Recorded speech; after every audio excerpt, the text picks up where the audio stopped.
Hi, this is Chris Smith of Local Joe's. At Local Joe's, we help local business.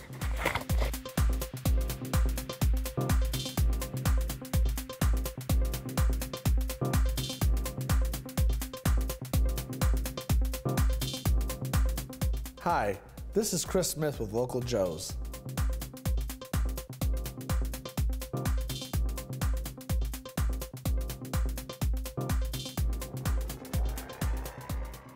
This is City Pulse Newsmakers, a weekly look at the issues and the people behind them in Greater Lansing. Brought to you by City Pulse, Lansing's weekly alternative newspaper. And now, here's your host, City Pulse publisher, Burl Schwartz. Good morning. One of the elections that bears watching in Michigan this year is right here in mid-Michigan to the west of Lansing. It's the 7th Congressional District, where the incumbent Republican Tim Walberg is being challenged by our guest today. She is State Representative Gretchen Driskell from Saline. Welcome back to the show. Yeah, thanks for having me again. We appreciate it. And here to help ask questions is the editor and publisher of Inside Michigan Politics, Susan Demas. Welcome back, Susan. Thanks, Burl. All right, well, you have a commercial up in which you declare your opponent a trade deal, Tim? Yes, sir. Okay. I mean, if you could be declaring the president and leader of your party trade deal Obama, you're really putting yourself in opposition to a lot of the leaders of your own party. Well, I'm a representative of the people, and I have been since I first started in Saline. I started as a community volunteer in Saline, and that's what got me involved in public service. So, you know, I didn't start as a partisan politician. I got involved about helping build a rec center in our community and loved helping and solving problems in the community, and ended up being on city council, and then I was mayor for 14 years, and it was nonpartisan. I was nonpartisan for 20 years. So I listen to the people that I work with, and there's a lot of hurt right now in the 7th Congressional. There's a lot of people that are, you know, having issues with jobs, and that's a real big issue in the 7th Congressional District. There's a lot of concern, a lot of empty manufacturing buildings. So, I mean, I think that's really important, and certainly those trade deals have really been hurting the workers, at least in the 7th Congressional District.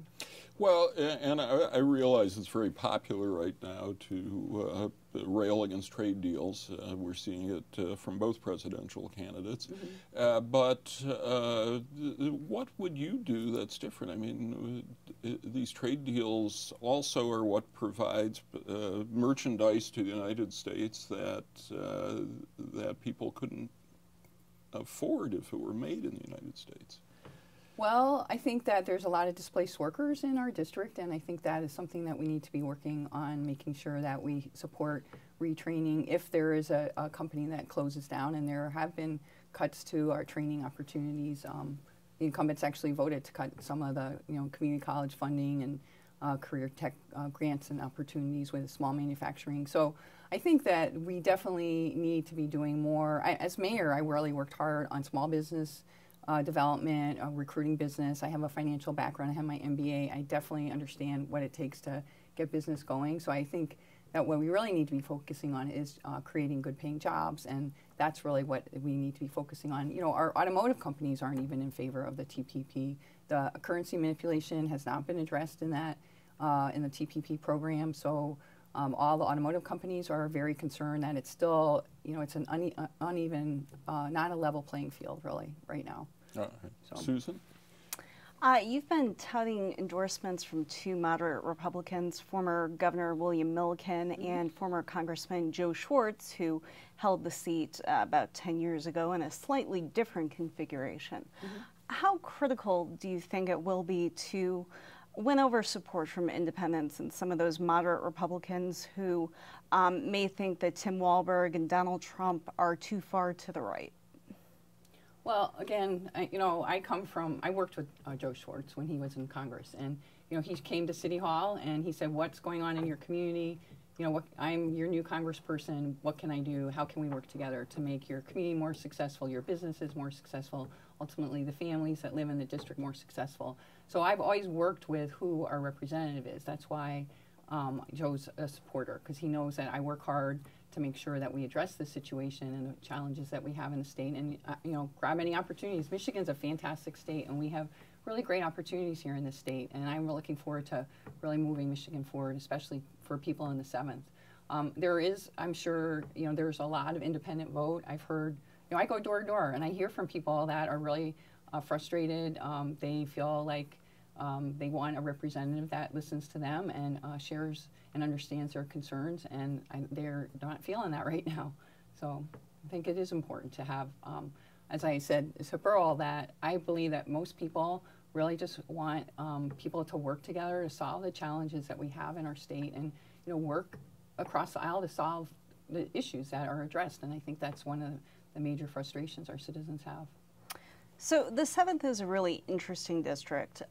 So you are part of the western Washtenaw part of the district, the far side.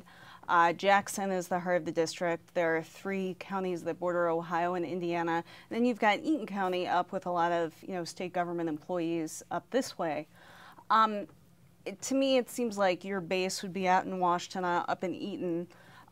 You would get some of the Jackson vote, but the 3 counties down to the south would be real big problems for you because they're very socially conservative. Your Lenawee, Hillsdale, and Branch counties.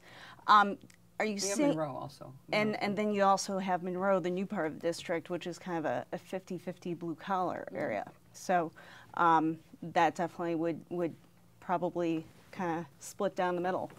Can you make any inroads with social conservatives in those areas, or is it really about piling up the margins in the areas that are bluer? Well, I currently represent a slightly Republican by the numbers leaning district, or it was when I started. And again, I think people are looking, I have people that have told me that they vote for me, that they're Republican, they've never voted for a Democrat. They're interested in the fact that I want to know what's going on with them, what the issues are, and I really come from a place of solving the issues and trying to work to solve the issues. So I've spent a lot of time in Monroe. I spent a lot of time actually in all 4 counties, actually all the district, because we announced over a year ago, so I'm a hard worker.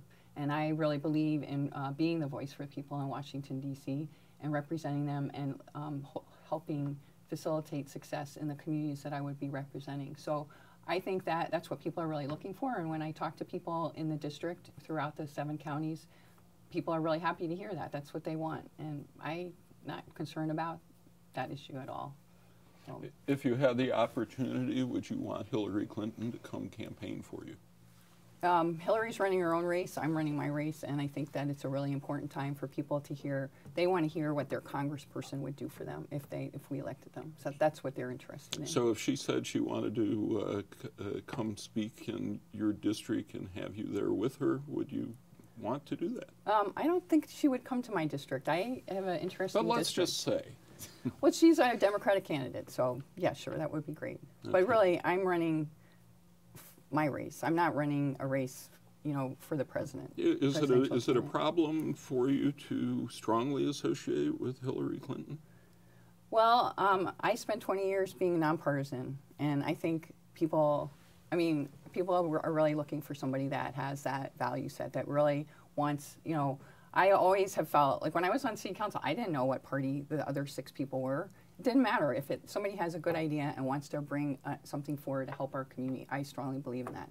I would love to work across the aisle. I will work with anybody in the legislature to do the things that I think that our citizens need to see happen. Do you think she's helping you or hurting you?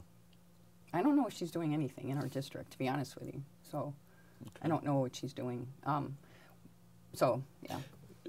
What about Trump? What's the effect of Trump on this race? Well, I have people that are voting for me and voting for Trump. They've told me at the doors. So, again, I'm working on, I think that my role, the president is that's the whole country. The congressional seat is the role, the federal relationship with the communities in the district. And as mayor for 14 years, I know that's a really important relationship. And there are opportunities that could come to, and we could work with the communities in the district, because I did that. I was involved with national policy making around local elected government. So things that I've been to DC to, work for my community in Saline when I was mayor. I talked to Congressman Wahlberg. I talked to Joe Schwartz. I talked to Mark Schauer. I talked to actually all of our congressional legislators when I was on the MPO, which is the planning organization for transportation funding for Detroit, because I was really involved with that and in leadership. So, that's a unique opportunity where I think that we could do, really do some great things. And so that's why I'm really excited about being the representative. And, I plan on spending my time in the 7th District talking to people and addressing the challenges that people have in the district. Susan? Trump is really hurting Wahlberg with independent women and even Republican-leaning women, though, isn't he? I'm not. I think you've seen the same polling I have. Well, no, actually, I'm not. I'm actually working really, really hard, and I don't spend a lot of time looking at other stuff, really. I really don't, because, as you mentioned, it's 7 counties. It actually takes about 2 hours to go from one end to the other. And when I was very fortunate to be in public service in Saline. I really strongly, it's a great privilege to help people and help identify opportunities and help our communities and our people, our working families be more supported. And so I went to every door in the Saline community when I first ran for mayor, because I wanted people, number one, to know who I was, but more importantly, what's important to them. And so that's really what I'm trying to do right now, is really get a sense. And that's when you go back to the trade thing. That's a big issue. People are really concerned in the 7th. There's a lot of, a lot of transition in the economy right now. And the 7th is really struggling with a lot of that. Having those 4 counties along the southern Ohio border, it's a big issue. Traditionally, the member of Congress from the 7th District has served on the Agriculture Committee. Nick Smith did, Joe Schwartz, Tim Wahlberg used to, because, it is such a huge industry. Would that be a committee that you would be interested in serving on? I certainly would seriously look at it. That's kind of jinxing myself. Sure. I totally agree with you. Agriculture is a very important part of the 7th. It's also a very important part of my House district, the 52nd. The majority of agriculture is in the 52nd in Washtenaw County. So it's something that I'm on the Agriculture Committee right now, and I'm very interested, because that is actually a large economic sector of the state. And I'm really proud to say, and I tell people all the time, that we are the 2nd largest state in the country for diversified agriculture product. And the first is California, and guess who has all the water? So I think we win, ultimately. So I'm really proud to have that opportunity to help address issues in the agriculture community and partner with them. What are your views on GMO labeling? Well, I think we need to, there's not a clear, the science is really not behind there. I know there's some people that have issues with GMO, but my understanding is the science is not really behind there. So Well, but regardless of the science, a lot of people think label it and people can make up their own minds. But Senator Stabenow has a big problem with that, and obviously there's a lot of big money from the agriculture sector.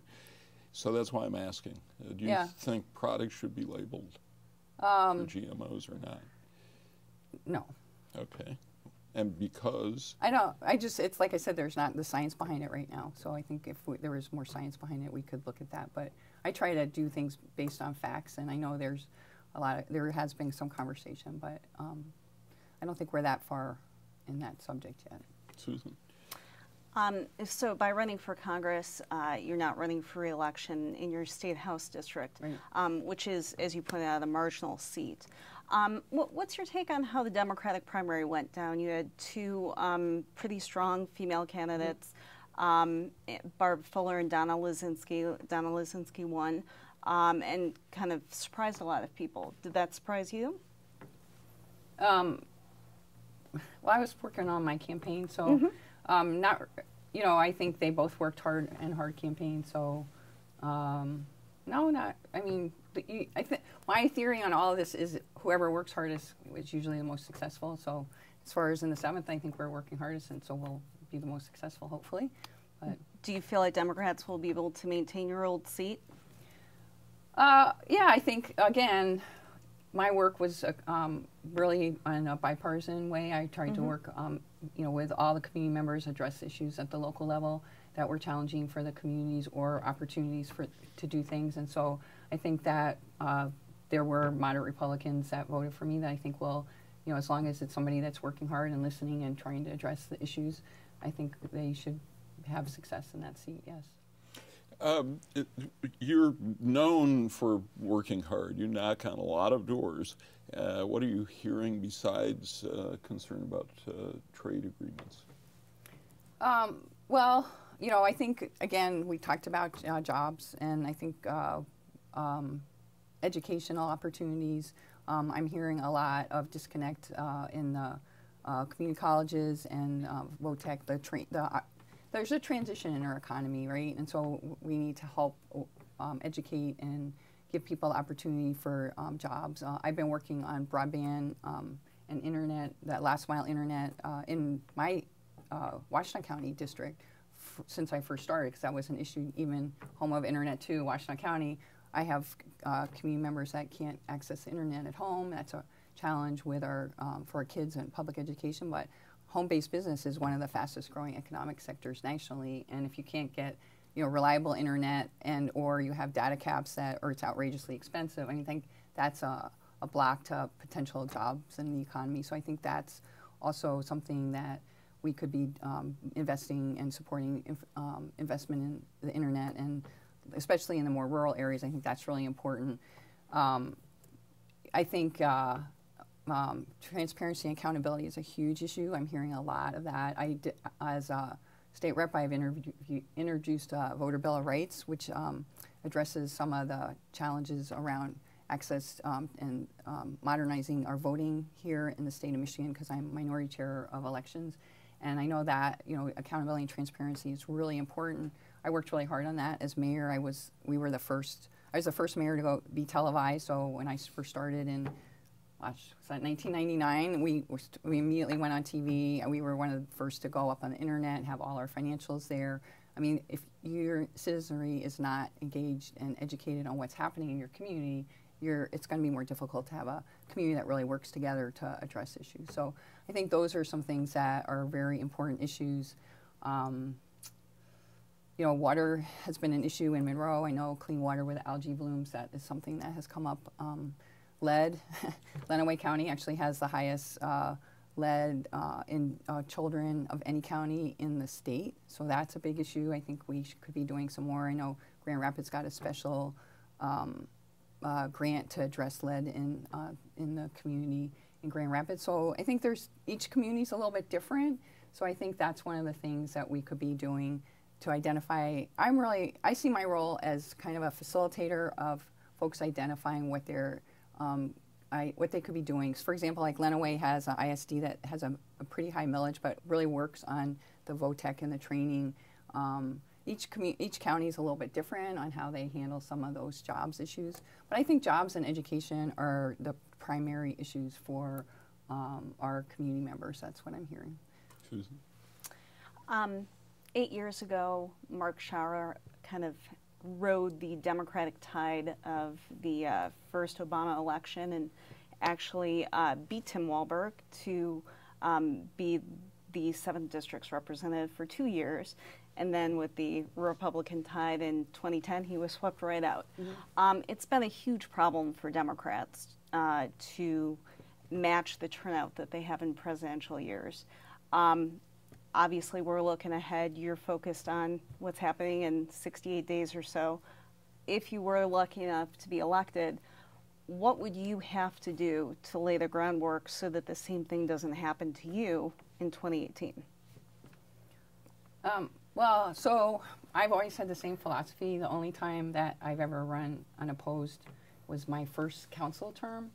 I've always run like when I ran for mayor, ran against an incumbent.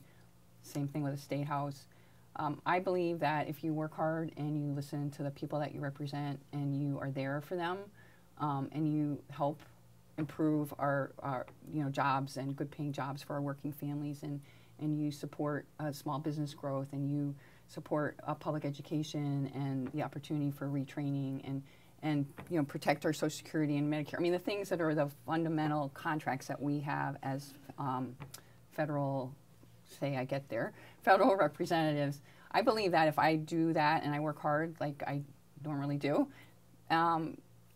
if I don't get elected and I've done all the work that I believe that needs to be done, and then I don't belong there, right? So I think that my job is to represent the people, and if they're not satisfied with the way that I've represented them, then they will elect someone else. And that's okay. I mean, I work hard, I want to help.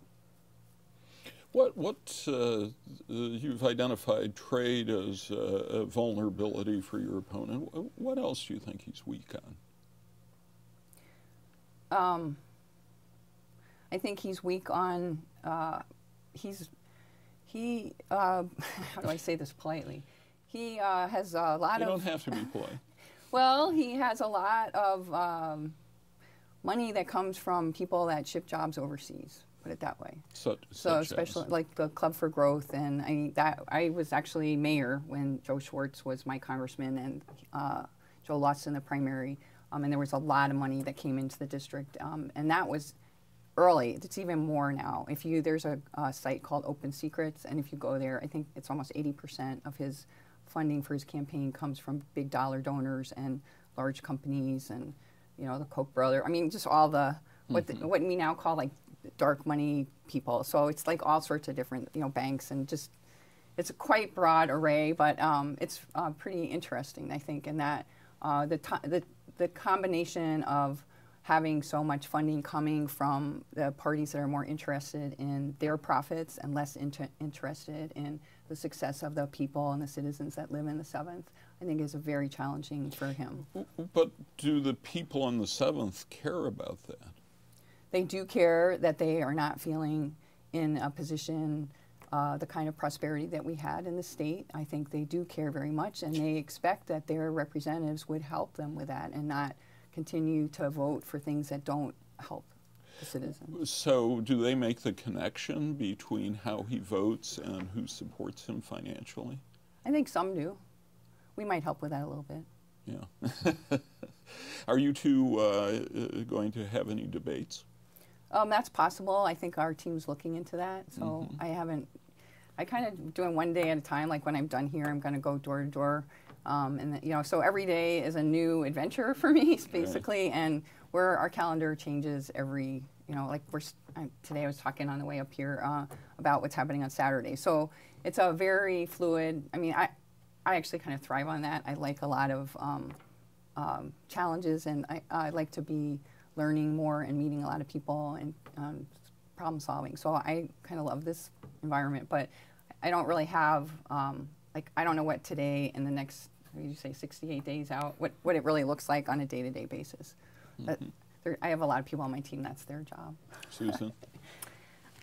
When Tim Walberg defeated Joe Schwartz in that 2006 Republican primary, that was kind of considered to be an opening bell for what became the Tea Party, where Republican primaries were fought with more conservative candidates ousting out more liberal, more moderate, or even slightly liberal candidates. Would you say that Tim Walberg is too far right for the 7th District? Well, I think the voters will say that on Election Day. Yeah. That's not something that you're willing to... No, I think, like I said, I think the voters want a representative that's going to work for them in Washington. And that has not been my experience. Joe Schwartz, like as I mentioned, came to City Hall. Mark Schauer came to City Hall. Tim Walberg never came to City Hall when I was mayor. So I don't see that interest in making a difference in the communities and the lives of the people that he represents. I see certain parties funding his campaigns, and then, his votes mirroring those interests. Well, if you look at his positions, he's long maintained that, the Department of Education should be abolished. He was the only member of the congressional delegation who didn't vote for the auto bailout. He is very much against gay marriage, very anti-abortion. Is that too far right for the district, those positions? Are those out of step with where voters are? I don't really, when I talk to people at the doors, that's not really what's coming up again. So what I hear is coming up is jobs and the economy. Education is definitely, I've heard from a lot of folks that are retired teachers and educators. I've met with several community college presidents. He's, I guess, voted to cut funding for community colleges. So I think that is very challenging. But I have not spent a lot of time talking about those other issues because I really think that, there are the people in the 7th do see an opportunity for improvement, and specifically around jobs in the economy. So that's really where, and that's to be, that's what I've been doing since I've been elected. As mayor, I spent a lot of time recruiting business and partnering business, and I believe that government can help, partner with business success. We had a business come to Saline when they wanted to. We have some of the, most business parks of any town our size, and when businesses would come to Saline, we'd sit around a table and say, what is it that you need to have? What are the issues? Like, if you want to start a company here, what do you need? And then if there was zoning issues, we had our zoning person, so we could say, well, that's not going to work in our community. So they didn't, how you hear these stories, all this red tape, blah, blah, blah, blah. I don't believe in that. I believe that we help each other for success. And when we have successful businesses, good paying jobs, that helps, good education, it's an ecosystem. And if we all work together, then that's, I think, what really people in our district are really counting on, that we have people that will partner on that. And so the federal government can help with that by providing tools for infrastructure or education or, there's a lot of things like community development block grants. There's all sorts of different things that, especially in some of our communities that are need some support and assistance. So I have a lot of background in that, and I think that I could really help with that. The other issues are ancillary, I think, and not primary to, if you can't put food on the table for your kids, or you're worried that you have to buy, you're worried you're trading between buying your prescriptions. I've been talking to seniors. Seniors are like, I have to choose between buying food or buying prescription drugs. That's a problem, right? So we need to be addressing that at the federal level. So that, that's what I'd like to do if I got to Washington. Well, we'll know in a little over 2 months. And, I want to thank you very much. Wish you the best of luck. We have invited Representative Wahlberg to be on the show with us. We hope he accepts. But we will be watching that race. And it will be a great privilege to have the opportunity to represent the people in the 7th. It would be a great privilege. So thank you for giving me the opportunity to share what my thoughts are and why I'm running. My pleasure. And Susan Demas, as always, thanks for being on City Pulse. Thank you. We'll be back with a new show on September 10th, I think it is. Take care. Thanks for watching.